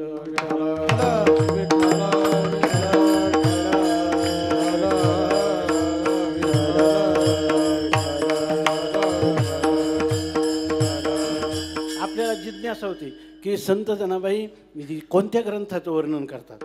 असा कोणता ग्रंथ आहे की ब्रह्मज्ञानाने गोमटा झालेला आहे, ज्याच्या अक्षरामध्ये परमात्मा भरलेला आहे. तो कोण आहे तर ते अभंगाच्या द्वितीय चरणात हे माय ज्ञानेश्वरे ज्ञानेश्वरे ज्ञानेश्वरे ते हे माय ज्ञानेश्वरे ते हे माय ज्ञानेश्वरे ज्ञानेश्वरे ज्ञानेश्वरे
संत जनाबाई सांगतात, ते हे ज्याचं आम्ही परोक्ष रूपाने वर्णन केलं, कोणतं भाव अक्षराचे गाठी ब्रह्मज्ञान असे ब्रह्मज्ञानाने गोमटी, असं जर कोणतं ग्रंथरत्न असेल तर ते ग्रंथरत्न म्हणजे हे कोण आहे, ज्ञानेश्वरी आहे असं सांगतात.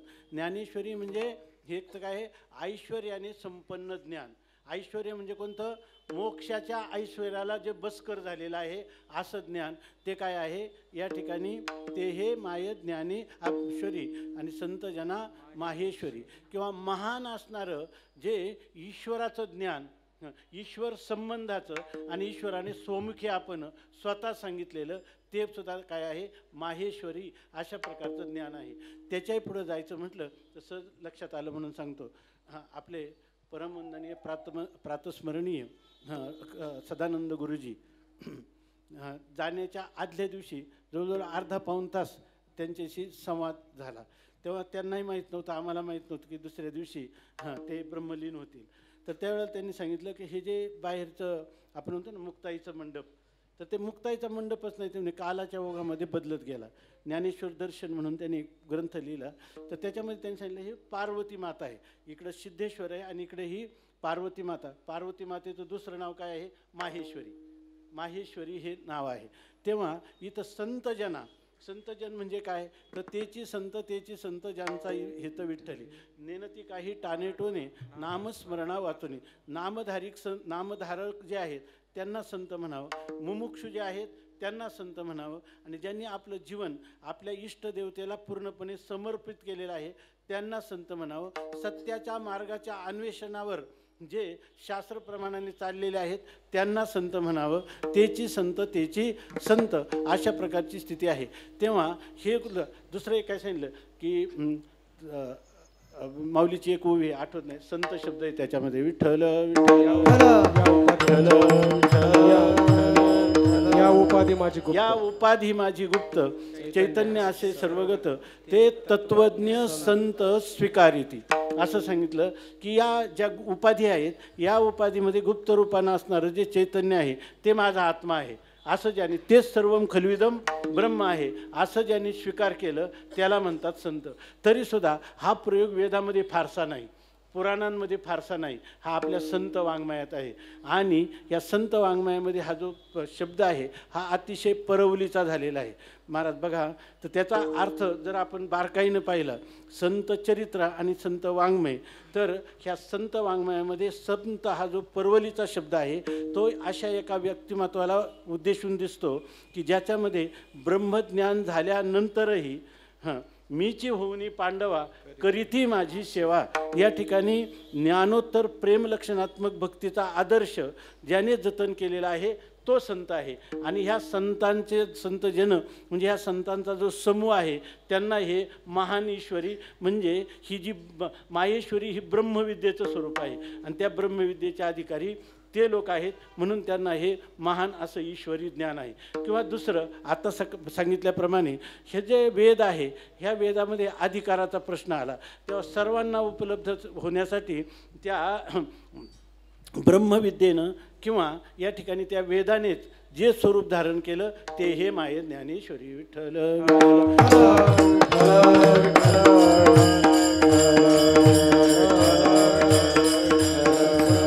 बघा, आपण अन्नपूर्णेची स्तुती करतो.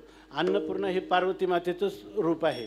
आपण काय म्हणतो, अन्न हे बघा सहज आता चालले म्हणून 2 श्लोक सांगतो, धावता भावार्थ सांगतो. या देवी सर्वभूतेषु मातृरूपेण संस्थिता नमस्तस्यै नमस्तस्यै नमस्तस्यै नमो नमः. या ठिकाणी ऋषी सांगतात की काय सुरुवात काय सांगितलं, या देवी सर्वभूतेषु, सर्व प्राणीमात्रामध्ये या देवी सर्वभूतेषु मातृरूपेण संस्थिता, मातृशक्तीच्या रूपाने सर्व प्राणीमात्रामध्ये जी आहे. तुम्ही म्हणा पुरुषांमध्ये कशी काय आहे, पुरुषांमध्ये जी दया माया, माया म्हणण्यापेक्षा माया तर आहेच आहे, पण दया या ठिकाणी जे काही स्त्रीलिंगी शब्द आहेत, धृती स्मृती कीर्ती, हे सगळे त्या नारी जातीचे किंवा मातृशक्तीची प्रतीक आहेत. स्त्रीच्या शरीरातही पुरुष पुरुषाच्या काही गुणांचं अस्तित्व आहे. आमच्या आयुर्वेदमध्ये याचा भरपूर विचार केला आहे. आणि ही मातृशक्ती पुरुष शरीरामध्ये देखील आहे. तेव्हा या देवी सर्वभूतेषु मातृरूपेण संस्थिता, त्याला ते ऋषी म्हणतात नमस्तस्यै नमस्तस्यै नमस्तस्यै नमो नमः असं वर्णन करतात. पुढचा श्लोक आहे काय, अन्नपूर्णे सदापूर्णे शंकर प्राणवल्लभे ज्ञान वैराग्य सिद्ध्यर्थम भिक्षाम देही च पार्वती. आपण सहज सांगतो की भागवत वाचणाऱ्या मनुष्याने ना भागवताचं चिंतन केलं ना, एक ओवी दररोज म्हणत जावी. कोणती की चौपालवी घेऊन करी भिक्षा मागावी दारोदारी परी अन्न आच्छादनावारी तिळभरी आयुष्य न वेचावे. तर त्यांना एवढी ओवी जर म्हणत गेले आणि मनापासून नाथ महाराजांच्या चरणी ती समर्पित केली तर आपल्याला या ठिकाणी तिळभरसुद्धा आपल्या आयुष्याचा वेच होणार नाही आणि आपल्याला योग्य दिशा मिळेल. आणि जर ज्ञानेश्वरीचं अध्ययन करायचं असेल तर ज्ञानेश्वरी ही भगवती ब्रह्मविद्या आहे आणि तिच्याकडे दररोज आपल्या शेवटी प्रार्थना करावी. अन्नपूर्णे सदापूर्णे शंकर प्राणवल्लभे. शंकर म्हणजे शम करोती ती शंकरा, जो आपलं मंगल करतो, कल्याण करतो. आणि त्याची असणारी ही जी देवी पार्वती आहे तर तिला अन्नपूर्णा असं म्हणतात. आणि तिला प्रार्थना काय करायची की काय, अन्नपूर्णे सदापूर्णे शंकर प्राणवल्लभे ज्ञान वैराग्य सिद्ध्यर्थम भिक्षाम देहीच पार्वती. ही पार्वती माता आहे. आणि तिथं ज्ञानेश्वरीचं वर्णन माऊलीनं सांगितलं की भगवान शंकर परमात्मा महादेव पार्वतीला काय सांगतात, तेथ हरू म्हणे नेने जे देवी जैसे का स्वरूप तुझे तैसे हे नित्य नूतन देखीजे गीता तत्न. आपण काय म्हणायचं, ज्ञानेश्वरी तत्व. विठ्ठल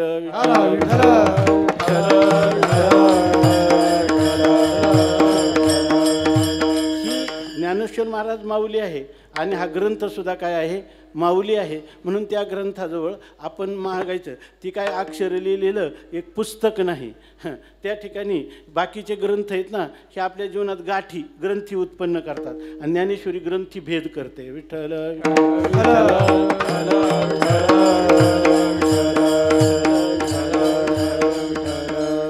म्हणून आपल्याला जर ज्ञान पाहिजे असेल, आपल्याला वैराग्य पाहिजे असेल तर ही ज्ञानेश्वरी आपल्याला देते. आणि याच्याशिवाय सर्वात महत्त्वाची गोष्ट कोणती देत असेल तर या ठिकाणी आपल्याला मुक्त तर याची देही आजची डोळा करते, परंतु मोक्षाची सोडबांध करता येईल एवढं सामर्थ्य देतं. आणि ते कोणत्या मार्गाने तर भक्ती सिद्धांताच्या मार्गाने तत्त्वज्ञानापर्यंत पोहोचायचं. अविद्यालेश प्रारब्धलेश आहे तोपर्यंत उरले उपाधी कारणे ते त्वा विचिले दर्शने. आपण त्याच्यानंतर ज्ञान झाल्यानंतरही आपल्या जीवनामध्ये त्याला आपण म्हणतो आनंदाचे डोही, आनंद तरंग, आनंदाचे अंग, आनंदाची काय सांगो झाले काहीची बाही. पुढे चाली नाही आवडीने किंवा पुढे चाली तेही आवडीने. अशा प्रकारचा आपल्याला आनंदाचा ढेकर द्यायचा झाला तर त्याला पर्याय एकच आहे, ज्ञानेश्वरी आणि ज्ञानेश्वरी. विठ्ठल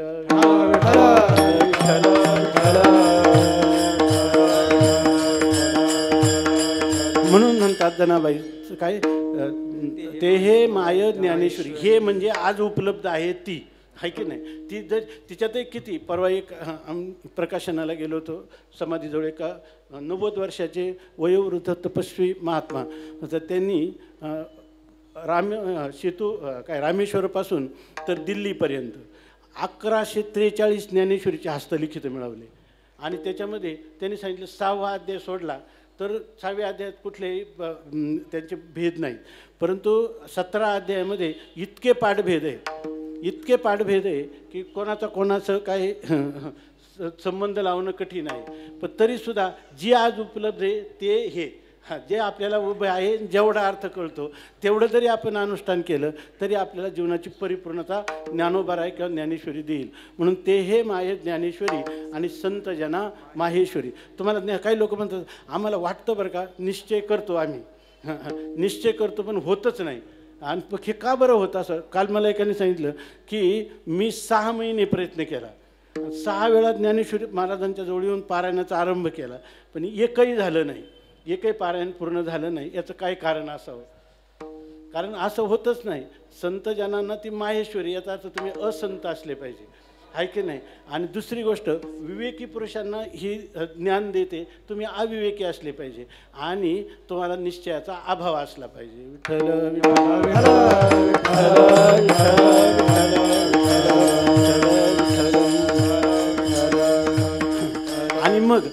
सारखे त्यांना ज्ञानोबारायांची आठवण येते. ज्ञानेश्वरीच्या रूपाने जे त्यांच्याशी संवाद करतात तेव्हा जनाबाईंना आठवण येते आणि ह्या ग्रंथाचे जे कर्ते आहेत त्यांच्याविषयी शेवटच्या चरणात सांगतात. ज्ञानेश्वर मंगळ मुनी, ज्ञानेश्वर मंगळ मुनी, ज्ञानेश्वर मंगळ मुनी, ज्ञानेश्वर मंगळ मुनी, ज्ञानेश्वर मंगळ मुनी, ज्ञानेश्वर मंगळ मुनी,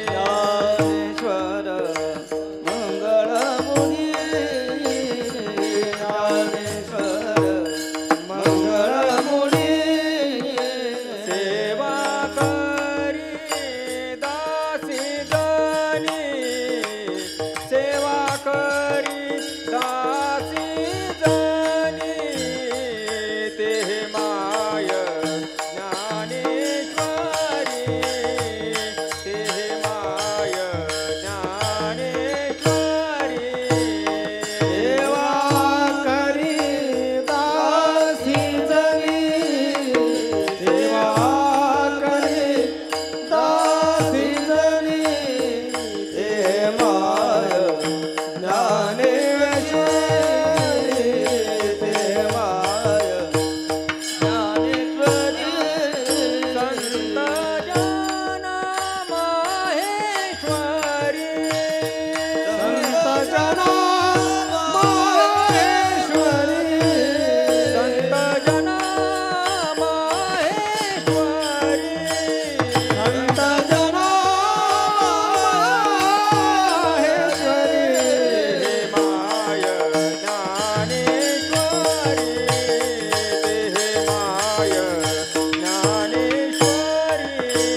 ते माय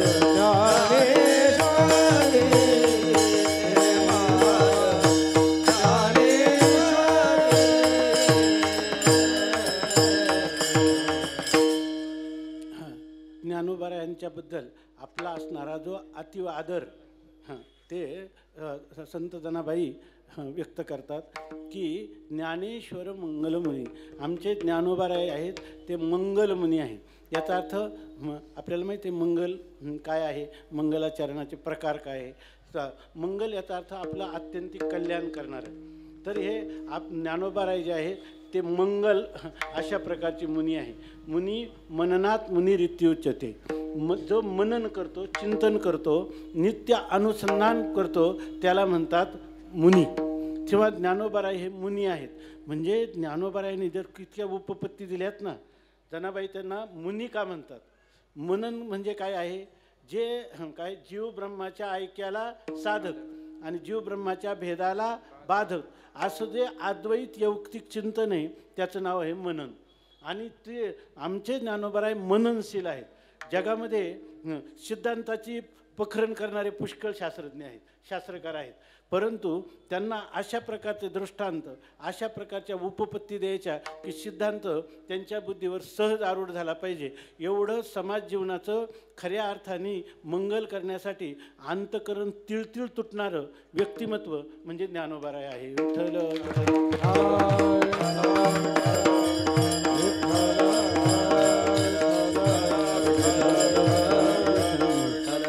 आमचे एक मित्र होते, ते आता ब्रह्मलीन झाले.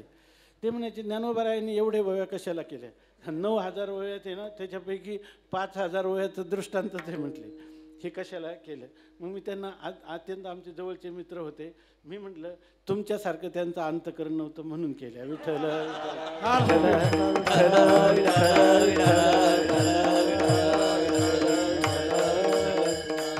ज्ञानोबारायांना वाटतं की ह्याची घडी बसलीच पाहिजे, याचं मंगल झालंच पाहिजे. विठ्ठल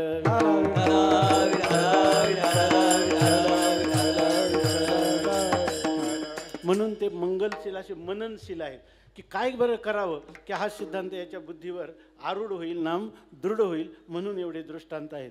म्हणून ज्ञानोबारायांच्या व्यक्तिमत्वात संत जनाबाईंना मंगल मुनित्व त्याच्या ठिकाणी दिसतं. आणि मग जनाबाईंना विचारलं, आहे ते तुमचा आणि त्यांचा ऋणानुबंध काय? ते ठरलेलं आहे, सेवा करी दासी जनी, ते हे माय ज्ञानेश्वरी संत जना माहेश्वरी. विठोबा Rukmani